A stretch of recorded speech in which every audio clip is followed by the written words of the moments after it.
Hi guys, mister बाबू sir की English spoken class में आप सभी का स्वागत है। आज का टॉपिक आपके सामने होगा यूज़ ऑफ देयर। जैसे कि अंग्रेज़ी में बहुत सारे यूजेज होते हैं, लेकिन कुछ ऐसे यूजेज होते हैं डियर गाइस कि जिनमें बहुत मस्ट होता है, हमेशा उनका प्रयोग किया जाता है। इसलिए आज हम आपके सामने ऐसा टॉपिक लेकर के आए हैं जो यूज ऑफ देयर। देयर इतना महत्वपूर्ण है कि हर समय बोलचाल की भाषा में या कभी लिटरेचर की भाषा में, लिखने की भाषा में देयर का यूज बहुत मस्ट होता है। तो आज देखेंगे हम देयर।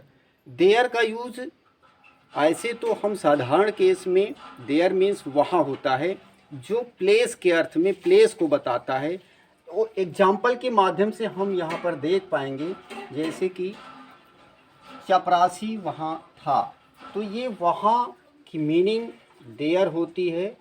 देयर को हम इंट्रोडक्टी भी कहते हैं।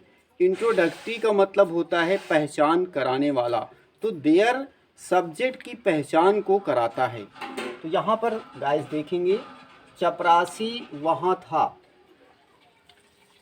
देयर वॉज प्यून, चपरासी वहाँ था, ये प्लेस को बता रहा है कि इस किताब को मेज पर रख दो। Put this book on the table, यानी इस किताब को मेज पर रख दो, यानी वहाँ रख दो, वहाँ, देयर।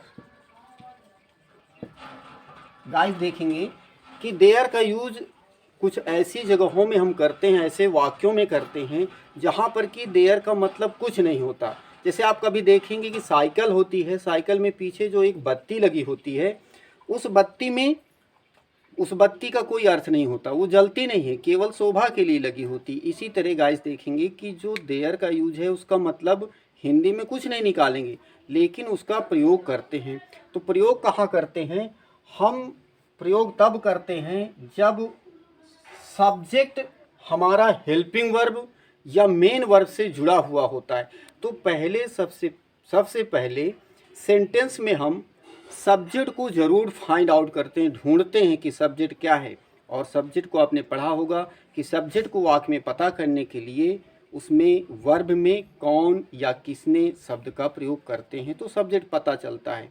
अगर सब्जेक्ट वाक्य के प्रारंभ में है तो हम सीधे सेंटेंस को बनाते हैं, सब्जेक्ट को लिखते चले जाते हैं। लेकिन अगर सब्जेक्ट हमारा हेल्पिंग वर्ब या मेन वर्ब से सटा हुआ है तो हम वहाँ पर अपने जेब में समझिए देयर को भरे रहिए, और जब भी सब्जेक्ट हमारा लास्ट में हेल्पिंग वर्ब या मेन वर्ब से सटा हुआ हो, हम निकाल करके तुरंत उसको यूज कर देते हैं। तो देखेंगे एग्जाम्पल के माध्यम से, एक बार एक राजा था। अब यहाँ हमें पता करना है कि कौन था, एक बार कौन था?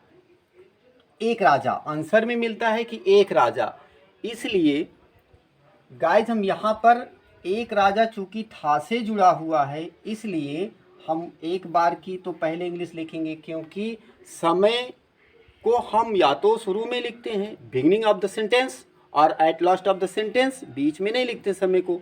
तो हम एक बार को शुरू में लिखेंगे वंस, और देयर हम अपनी तरफ से यूज करेंगे, बिकॉज यहाँ पर एक राजा जो सब्जेक्ट है वो था से जुड़ा हुआ है।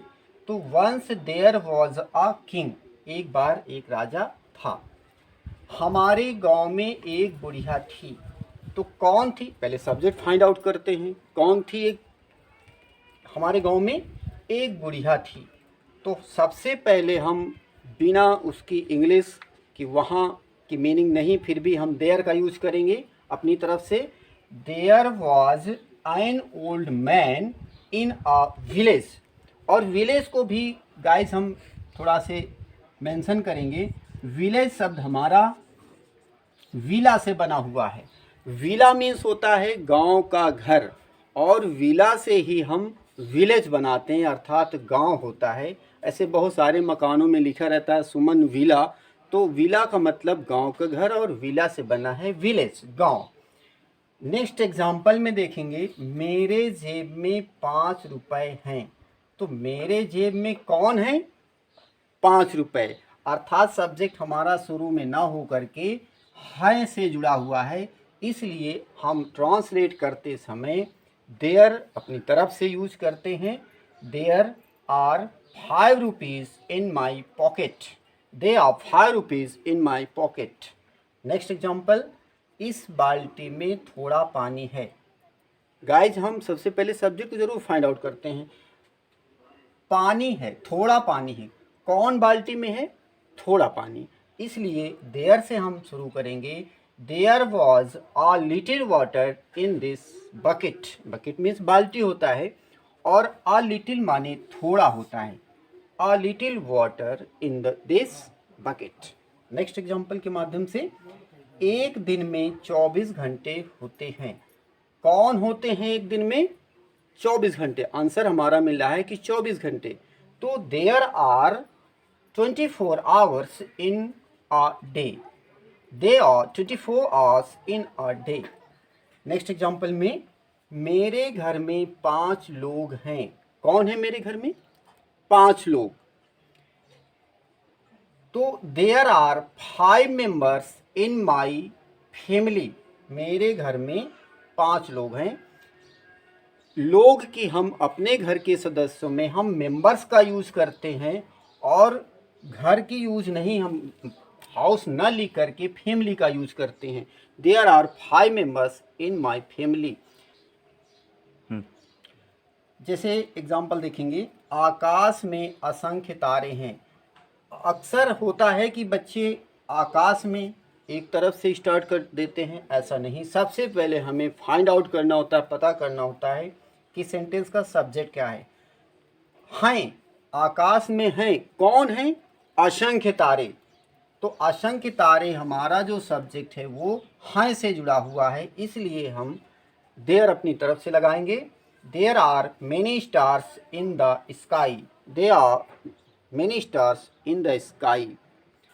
आज का टॉपिक गाइस यहीं तक रहा, देयर का यूज, और अगले वीडियो में हम आपको इट का प्रयोग, जो बहुत ही फैंटास्टिक होगा।